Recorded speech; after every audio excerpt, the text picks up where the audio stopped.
comienza este nuevo día y también comienza nuestro programa El Abogado hoy día hablando de los bienes familiares. ¿Sabe lo que son los bienes familiares? ¿Sabe cómo proteger sus bienes? Todo te lo contamos hoy en El Abogado. Comunícate con nosotros, mira, sí lo puedes hacer. Comunícate con nosotros a través de WhatsApp, el más 569-4023-8905. Si prefieres, nos puedes escribir a defensaresponde@gmail.com. Y también nos encuentras en Instagram y en Facebook en El Abogado TV. Te esperamos.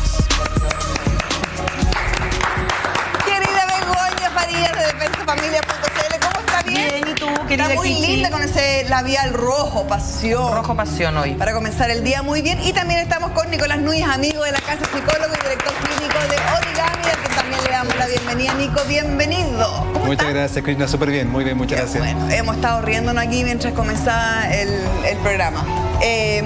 Bienes familiares. ¿Qué es lo que es un bien familiar? Porque uno lo escucha muchas veces. ¿Pero qué es lo que es un bien familiar? Mira, esta es una institución jurídica que es súper recurrida en caso de separación, cuando hay una ruptura matrimonial y hay un inmueble, un departamento, una casa en donde habita la familia. Y obviamente cuando uno se separa, se pone término a la convivencia matrimonial, surge la pregunta válida entre los padres de esa familia, si tienen hijos, entre los cónyuges, propiamente tal, quién va a vivir en la casa, dónde me voy a ir a vivir yo, pensando en la persona que va a salir del hogar. Entonces, el bien familiar es una institución que recoge nuestro Código Civil y que busca garantizar o proteger a la familia y a las personas que allí viven. Entonces, lo que la ley dispone es que la propiedad del inmueble, habla la ley, que es de propiedad de cualquiera de los dos cónyuges. Puede ser de él o de ellos, o de los dos, claro. Puede ser una sociedad conyugal donde tenemos los dos participación en el haber social, somos los dos dueños de esta casa, porque aquí, Kichi, no importa el régimen patrimonial del matrimonio. De ahí vamos a profundizar en eso. Entonces, el requisito es que tenemos un inmueble que es propiedad de cualquiera de los dos cónyuges, que sirve de residencia principal a la familia. O sea, no es la casa de la playa. Se puede declarar bien familiar. Y no solo la casa, el departamento, no solo el inmueble, sino que también los bienes muebles que lo guarnecen. O sea, las cosas que yo tengo al interior de la casa. Me gusta esto, Nico, del bien familiar, porque yo creo que la gran incertidumbre, no sé si para los hombres, porque no soy hombre, pero por lo menos para las mujeres, cuando hay un divorcio, una separación, es ¿qué hago con mis hijos? Por lo general los hijos se quedan con la mujer. Como dónde voy a vivir, cómo voy a costear esta vida que antes era con 2 sueldos, ahora no necesariamente se me está asegurando la otra mitad. Muchas veces son mujeres que sacan adelante solas a su hijo porque los hombres no pagan las pensiones, etc. Me gusta este concepto como de proteger la familia y sobre todo los niños y que sigan creciendo y desarrollándose y viviendo en un lugar seguro que ellos sienten cercano en el fondo. Claro, justamente. Los cambios son lo que más, me imagino que les hacen ruido, además de que ya van a dejar de vivir con ambos padres. Claro, y de alguna manera lo que protege es el desarrollo de la familia y el proyecto en común. Cuando nosotros tenemos una familia no dejamos de tener intereses personales, individuales. ¿Sí? A mí me gusta compartir mi tiempo libre, usar mi dinero de una cierta manera, independientemente de que tengamos necesidades como familia. Entonces, entran en juego las necesidades personales con las necesidades del proyecto en común, justamente. Entonces, es muy interesante términos como ese. A mí también me gusta el término porque de alguna manera nos saca de la individualidad. Y no sé si estarán de acuerdo conmigo, pero los chilenos somos súper individualistas, tenemos una sociedad en general muy orientada hacia el beneficio personal. Cada vez menos, gracias a Dios, parece. Afortunadamente, con lo que está pasando hay un despertar ahí de conciencia sobre lo importante que es unirnos para poder avanzar incluso más lejos. Es lo que nos permite, en algún momento, para los que les interesa la evolución o la historia de la biología, la evolución es lo que nos permite evolucionar como especie, ¿sí? El unirnos, el poder comunicarnos. Hacer comunidad, sociedad. Así logramos vencer o alcanzar objetivos grandes. Entonces, cuando pensamos en común, efectivamente hay aspectos súper importantes para proteger, y uno de esos aspectos tiene que ver, como decía Begoña, con lo más básico, como lo señalaban, no es la casa en la playa, no son los bienes quizás, qué sé yo, más. No es el segundo o tercera propiedad que uno puede tener para arrendar, sino que es donde vivimos. Es cuidar lo más básico, la vida, el desarrollo de los niños, el bienestar de los cuidadores que van a estar a cargo de esos niños. Porque muchas veces uno cree que para los niños son, o sea, uno como adulto entiende que uno se tiene que cambiar de casa porque es más barato, queda más cerca del colegio, no sé. Pero para los niños, sobre todo en la primera edad, para ellos es súper importante los horarios, es como la seguridad, rutinas, conservar y mantener su vida lo más rutinario posible. Exacto. De acuerdo a lo que ellos tenían antes de la ruptura matrimonial. Como bien decía Nicolás, en definitiva aquí estás hablando de cosas básicas. Entonces, esta es una institución que primero busca proteger al concepto de familia, porque la ley habla, no habla del papá, del hijo, del que se queda en la casa, o sea, que sirve de residencia principal a la familia. Entonces, cuando tú vas a un tribunal de familia a solicitarlo, porque se solicita ahí, hay que acompañar antecedentes que den cuenta en definitiva de que uno de los cónyuges es efectivamente el propietario del inmueble, tú tienes que contar tu historia vital y señalar ahí que en definitiva es efectivamente el inmueble de tu familia porque vives ahí junto a tus hijos, o sea, cómo se compone la familia.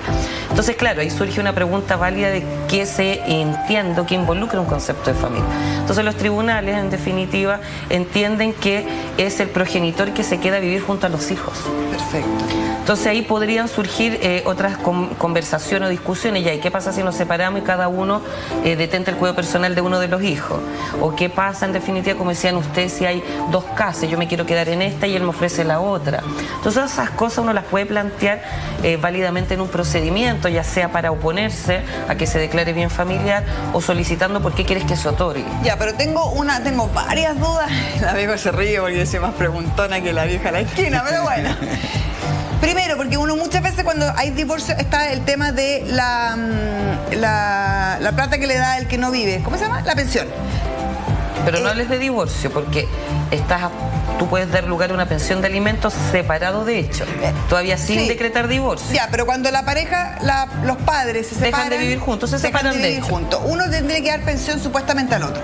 A los hijos y eventualmente al cónyuge si lo solicita y no tiene los medios para solventar su hogar. bien familiar es además de eso o es en vez de eso o es junto con eso? No, porque es una institución distinta que tiene como objetivo, como te señalaba, proteger la residencia principal de la familia. Ya, pero él podría decir, él se va a quedar con la casa, pero yo no le doy lucas, entonces. Escúchame. Una cosa es eso y otra cosa es que no sea considerado para la pensión. ¿Me explico? No. Por ejemplo, se declaró bien familiar la casa donde yo vivo junto a mis hijos, ¿no es cierto? Y mi cónyuge paga ese dividendo, porque la casa es de él, ¿no es cierto? Ya. Bien familiar. Después, cuando yo me enfrento a un juicio de pensión de alimentos donde yo le solicite válidamente una suma de dinero para mis hijos, él va, además de vivir, por supuesto, van al colegio, un montón de gastos, no necesariamente el de la vivienda. Él va a decir, ya, está bien, ella me está demandando por pensión, pero yo hoy también proporciono, como se declaró bien familiar esta casa, yo tengo que pagar el dividendo de esa casa y es una obligación, ¿no es cierto? Ya. Entonces ahí el tribunal tiene que tener en consideración que ya le entrega una suma de dinero, o en este caso una prestación que se valoriza como, por ejemplo, el valor del dividendo. ¿Ya? Pero no tiene que ver con mezclar cosas, no es porque yo vaya a pedir una suma pensión de alimentos, pierdo la posibilidad de la otra, pero por supuesto que se va sumando, o sea, tenemos que pensar que todo sale del mismo bolsillo. Claro, porque si no sería sumamente injusto, porque uno podría solicitar pensión y además bien familiar, entonces la otra persona pagando el dividendo, si es que la casa no es de él o la heredó, no sé, y además la pensión sería más difícil. Sí, porque se puede dar el caso también que esa casa esté pagada, ponte tú, que sea una herencia familiar, entonces, claro, el propietario no desembolsa dinero mes a mes, pero está, por ejemplo, dejando de percibir un arriendo, o podría él mismo vivir ahí. Entonces se tiene que considerar que está entregando algo, pero el tribunal de familia no considera si tú pagas o no pagas pensión. Lo que se verifica es que se cumple el requisito de que sea de propiedad de uno de los dos. Obviamente el que está solicitando puede también ser propietario, como te comentaba, si está en casa en sociedad conyugal, pero yo estoy requiriendo a la otra parte, ¿no es cierto?, para que él no pueda venderlo. De ahí vamos a hablar de las consecuencias de esta declaración, pero la solicitud y lo que va a verificar un juez de familia es que sirva de residencia principal a la familia. Entonces tú tienes que acompañar los documentos que dan cuenta del propietario, sea una copia de inscripción de dominio del inmueble y pero documentos... tiene que ser propietario, no puede ser un arriendo. No puede ser un arriendo, porque ahí tú te estarías obligando al dueño a arrendarle a determinada persona. O a tu ex a arrendar. No, la calidad es propietario, yo soy dueño. Otra cosa es que yo le deba al banco un crédito hipotecario, pero yo igualmente soy el dueño de esa propiedad. Importante, Nico, porque podría sonar un poco injusto que si, por ejemplo, el papá es el dueño o está pagando el dividendo porque está a su nombre, etcétera, ya vamos a saber los detalles de cómo, cuándo, dónde, etcétera. Podría decir, bueno, mi casa o la casa que yo ni siquiera voy a vivir yo. pero en el fondo están viviendo tus hijos. Claro, eso es volver al punto de que es el colectivo lo que importa, y desde ahí obviamente no puedo saber qué es lo más relevante para el colectivo si es que no tengo una buena comunicación, si es que yo no me pongo en el lugar del otro. Claramente son 3 personas o 4 o más las que están interactuando en sus intereses personales y colectivos en esta conversación. Es súper importante mirarlo desde todos los puntos de vista. Aunque acá pero se hace también como un gallito finalmente entre los ex y se les olvida que en este caso, por ejemplo, este bien familiar, que es la propiedad, es para los hijos. O sea, independiente que vaya a vivir la ex o el ex, dependiendo de que sea. Ese es un muy buen punto, porque efectivamente prácticamente nuestros cerebros están preparados para enfocarnos instantáneamente en nuestras propias necesidades y después en las necesidades de los otros, ¿ya? La capacidad para empatizar, para tomar el punto de vista del otro, requiere más esfuerzo cognitivo, más nos cuesta más como ser humano, perfecto. En el cerebro, más oxígeno en el cerebro, en ciertas estructuras, y por lo tanto la respuesta impulsiva que nos surge es pensar en mi propio bienestar. Tal vez las madres que tienen un apego mucho más cercano con su hijo desplazan su propio bienestar y lo extienden incluso hasta su hijo, quizás no tanto los padres que tienen tal vez una relación un poquito más distante, pero biológicamente es más costoso empatizar. Entonces efectivamente hay que hacer el esfuerzo por tratar de salirse del punto de vista de uno para poder entender el bien colectivo, el bien común, que no es tan fácil verlo. La frase típica es: ella me quita la mitad de mi sueldo, a ella le tengo que dar no sé qué cosa. Pero yo quiero complementar la visión y la opinión que está dando Nicolás, porque aquí hay que tener presente y no perder de vista que generalmente esto es una situación que se está tratando de perpetuar. Me explico, no es que yo me separo y sé que mi cónyuge tiene una casa, como estábamos comentando, quizá en la playa, y yo quiero irme a vivir a la playa. Generalmente es la casa donde tú ya vives. Tú estás protegiendo la situación familiar actual y que tú puedas permanecer en esta casa. Te doy un ejemplo. Yo soy dueña de casa, estoy casada en sociedad conyugal o en separación de bienes. Si estoy en sociedad conyugal, el marido administra. Si estoy separada de bienes y la propiedad es de él, yo solicito la declaración de bien familiar. Se fue mi marido, vive en otra casa, arrendó un departamento y yo vivo con mis hijos. Y él me comienza a hostigar. Es que yo necesito disponer de la casa, es que yo necesito que tú te vayas a vivir a un lugar distinto, es que yo quiero irme a vivir yo a esa casa, es que yo te voy a pasar dinero o te pago una pensión, pero yo no quiero que tú sigas viviendo ahí. Y se puede dar esta situación donde uno de los cónyuges, en este ejemplo la madre que está al cuidado de sus hijos, verse presionada a salir de esa casa. Entonces esta casa no es tuya, incluso se podrían iniciar gestiones judiciales para sacarla, si no existiera esta posibilidad. Perfecto. ¿Bajo qué figura? Si yo soy dueño de un inmueble y tú te quieres quedar ahí, por eso, entonces la ley te tiene que dar posibilidades de protección, y ese es un ejemplo. Entonces no hay que mirarlo como un aprovechamiento, como que alguno de los padres trate de sacar partido. Es generalmente, yo vivo en esta casa hace tanto tiempo con mis hijos, la casa es de propiedad de mi marido o de mi mujer y yo quiero permanecer junto a mis hijos viviendo acá. Y hay que pensar en que claro, que esos espacios comunes sirven para que el niño estudie, para que el niño tenga una interacción con el entorno. Es un hogar, generalmente que han vivido toda la vida ahí. Le quitas esa posibilidad de tener esa familiaridad con su entorno y a partir de ahí, como decía Begoña, encontrar la estabilidad que le permite desarrollarse. Los niños enfrentados a inestabilidad, tenemos todos los casos qué sé yo, los niños que ingresan al Sename, que viven una, qué sé yo, montaña rusa de emociones y situaciones de control, ¿cierto? Están permanentemente sus vidas fuera de control, efectivamente deterioran su calidad de vida, su salud, su futuro, sus posibilidades futuras. Entonces es muy importante generar esa estabilidad, y para eso efectivamente los espacios comunes, invitamos ahí a los padres que se imaginen dónde va a estudiar ese niño, dónde va a compartir con un entorno ese niño, su propio hijo, si es que tú le estás negando la posibilidad de permanecer en ese Además espacio. que ya está sufriendo la separación. Es que eso te iba a decir yo, ya hay una ruptura, entonces aunque sean buenos términos, que es lo ideal, siempre la invitación es a conversar, a alcanzar acuerdos. Padres uno va a ser siempre, los hijos, pero a veces imagínate, ya no están tus dos papás viviendo en tu casa como era hasta hace unos días, y hoy además te dicen que te tienes que cambiar de casa, eventualmente de colegio, porque si te vas a otra comuna, a otro lugar, ya no puedes ir al mismo colegio.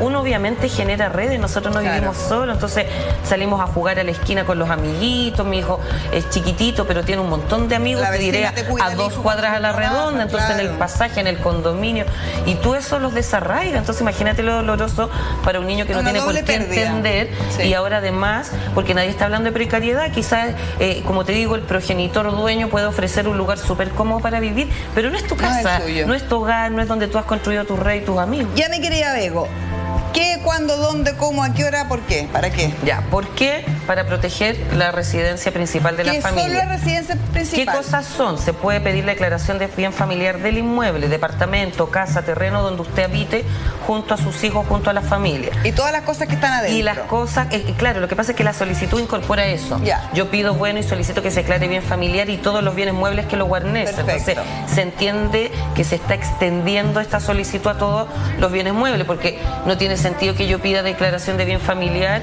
y después el propietario me desvalije la casa y se lleve todas las cosas. Obvio. Entonces, ese es el sentido. Mira, acá está el bien familiar. ¿Qué bienes pueden pedirse como bien familiar? Entonces está lo que te digo yo, hogar. Se habla de inmueble para la ley y nosotros entendemos que obviamente estamos hablando de una casa, un departamento, como te digo, terreno, un hogar. Donde vivan. Donde viva, que el término es que sirva de residencia principal de la familia. Ya. Entonces es importante eso, porque si es una casa donde yo voy algunas veces, por ejemplo, yo no sé, me separo y me voy a vivir con mi mamá y me llevo a mis hijos a vivir con mi mamá y yo a esa casa voy una vez a la semana, 2 veces al mes.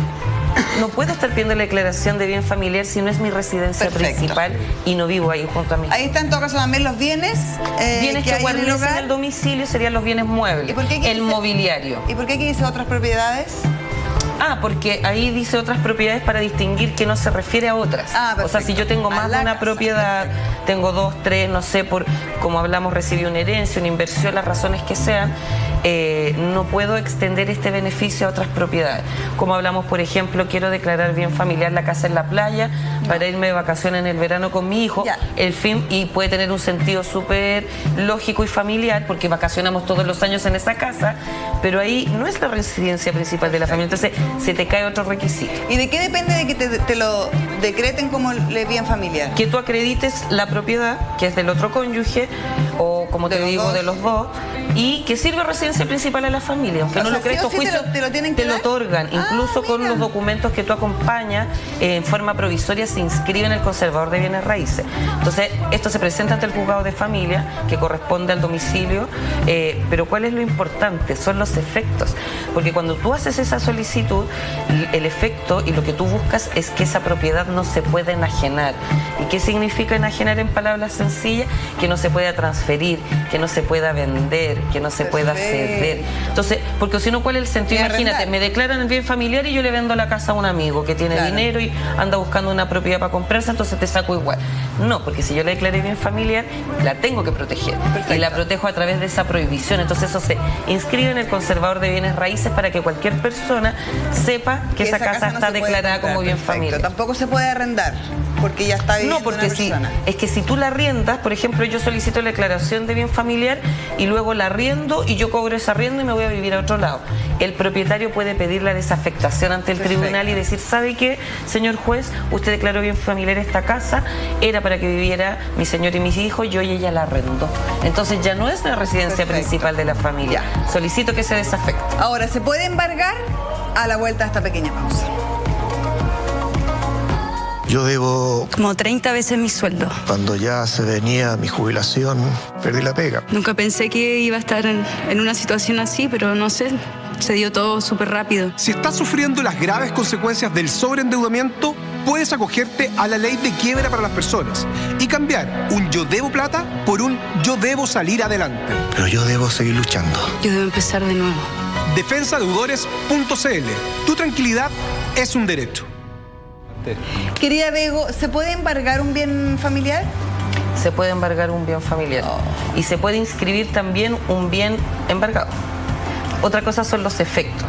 Lo que ocurre es lo siguiente, la declaración de bien familiar, como te decía, y busca proteger a la familia.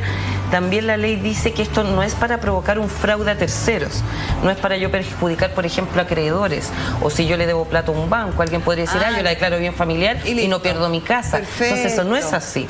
Obviamente, si yo tengo una deuda por esa casa, le debo plata al banco y yo no pago ese crédito hipotecario, esa casa se va a perder. Otra cosa es que hay que hacer otros trámites porque el tribunal, para embargarlo, va a tener que informar al tribunal de familia después para rematar esa casa, pero efectivamente se pueden inscribir embargos sobre propiedades declaradas como bien familiar. Es súper importante eso porque yo he escuchado varias veces la casa no me la pueden embargar porque es bien familiar. No, sí se la pueden embargar. Importante que la gente lo tenga claro porque Ahora va a haber una dificultad después en el remate, hay que pedir unas autorizaciones entre los juzgados, eventualmente va a haber que hacer un juicio quizás para sacar a la familia que vive ahí, pero en estricto rigor se puede embargar un bien declarado como bien familiar.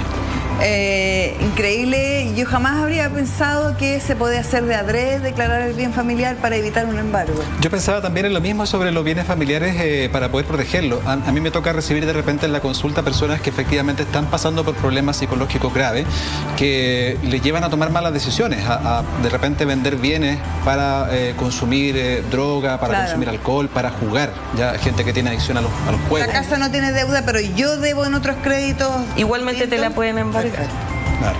Entonces la idea desde ahí es proteger, como lo planteamos hace un momento atrás, estos bienes no solamente por los bienes en sí o por la casa, sino porque también esos bienes son instrumentos para el desarrollo. ¿Sí? Me imagino que uno podría proteger desde ahí un computador que tal vez el niño necesita para poder estudiar, que hoy día sabemos que el computador... Por eso se extiende a los bienes muebles que hay al interior del hogar. Claro. ¿Te fijas entonces cómo estas cosas pueden permitir o inhibir el desarrollo a partir de que, claro, hay un progenitor que quizás está un poquito desconectado de los... del día a día de su hijo. De la necesidad de su hijo. De la necesidad colectiva, del proyecto de familia, ¿sí?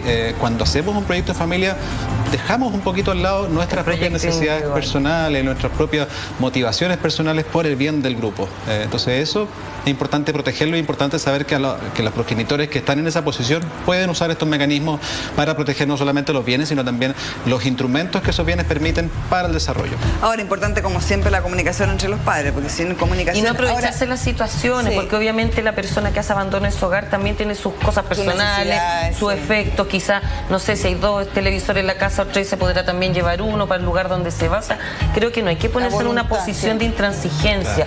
A veces hay personas que trabajan con materiales o tienen un taller en la casa, desarrollan algún oficio y producto de una ruptura, no, pues que tú no te vas a llevar nada y esa persona les impide desarrollar su trabajo. Entonces, a mí me ha tocado ver varios casos de generalmente hombres que tienen herramientas o tienen cosas materiales de trabajo y se les impide sacar sus cosas. Entonces, claro, si tú dices, no, es que está declarada bien familiar, sí, pero el taller a ti no te sirve, como decía Nicolás, por ejemplo, para el desarrollo de tu hijo en el día a día. Entonces ahí ya en definitiva hay que realizar gestión a través de abogados para solicitar la evolución de esas cosas cuando es innecesario. Absolutamente. Bego, primero, ¿qué pasa si la casa habitaba con 5 hijos y crecieron, se casaron, se fueron y me queda solo uno?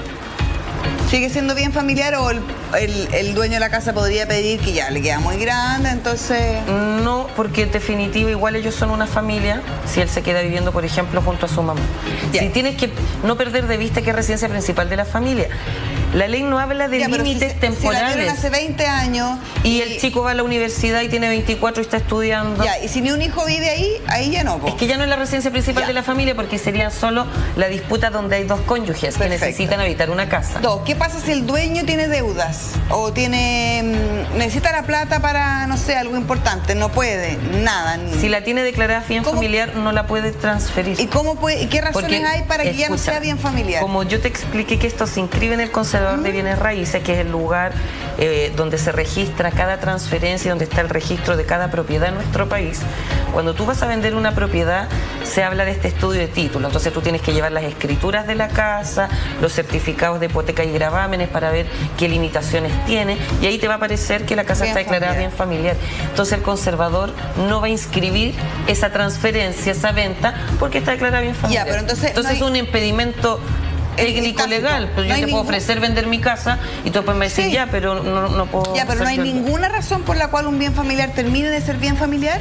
La desafectación, que no es residencia principal de la familia. O que la persona lo está arrendando, por ejemplo. Es que ahí ya no están todas las hipótesis que te lleven a determinar que ya no es residencia principal de la familia. Y la otra hipótesis, que es muy discutida también, podría dar para otro programa entero, que ya no sea de propiedad de uno de los cónyuges porque, por ejemplo, nos divorciamos.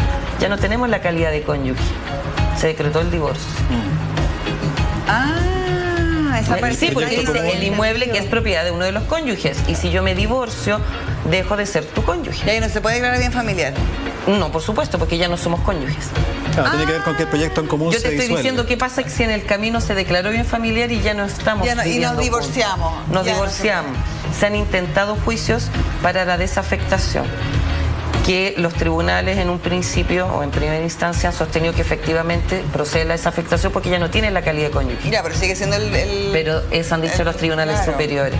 Sigue siendo la residencia y uno no deja de ser familia porque se ponga término a este vínculo matrimonial. Ya lo sabe, quedó súper claro todo esto a través del juzgado de familia, ¿no? Juzgado de familia. Perfecto. Y con representación de abogados.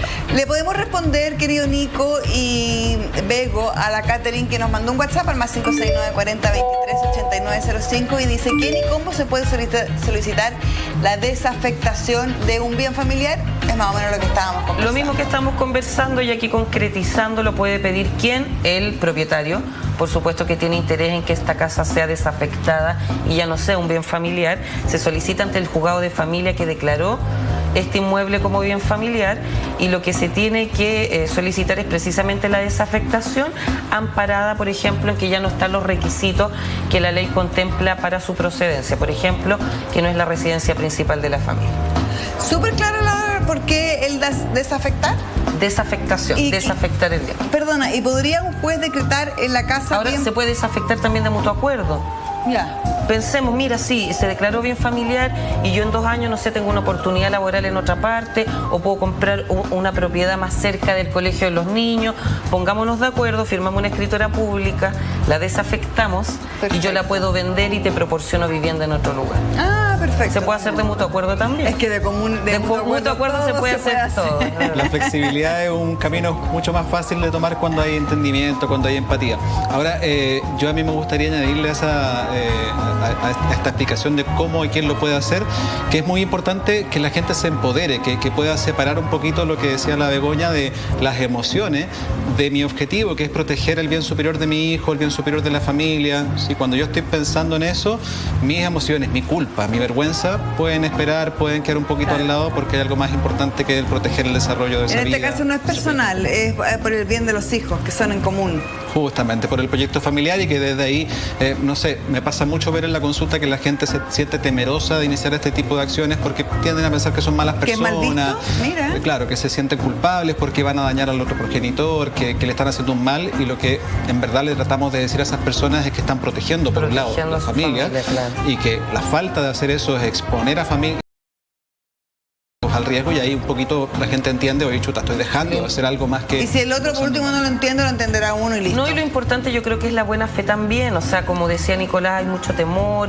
hay mucha duda, hay muchas emociones ante una ruptura matrimonial, pero también yo creo que cuando uno obra de buena fe y el sentido es ese, proteger a tus hijos, eso después te da calma y te da entendimiento cuando te enfrentas al proceso. Muy bien, ojalá que les haya servido este programa para que haya quedado clarito el tema del bien familiar. Nos vamos a un pequeñísimo corte y ya volvemos en el abogado. Yo debo hartos millones. Debo 70 millones de pesos por un mal negocio que hice. Tengo 2 hijos, uno de 10 y otro de 18. Y los mantengo solita. Tener una pyme no es tan fácil como uno cree. Si estás sufriendo las graves consecuencias del sobreendeudamiento, puedes acogerte a la ley de quiebra para las personas y cambiar un yo debo plata por un yo debo salir adelante. Yo debo buscar ayuda. Y sé que puedo. Defensadeudores.cl. Tu tranquilidad es un derecho. Muchas gracias a todos ustedes por su sintonía, por habernos acompañado. Interesante tema. Además lo suben a la página de la red.cl todos los días y también se puede enviar el link por si alguien lo necesita. Muchas gracias, Nico. Muchas gracias, Pedro, por haber compartido con nosotros. Que les vaya pero muy bien, que tengan un lindo día. Nos encontramos en otra ocasión en El Abogado. Chao, chao.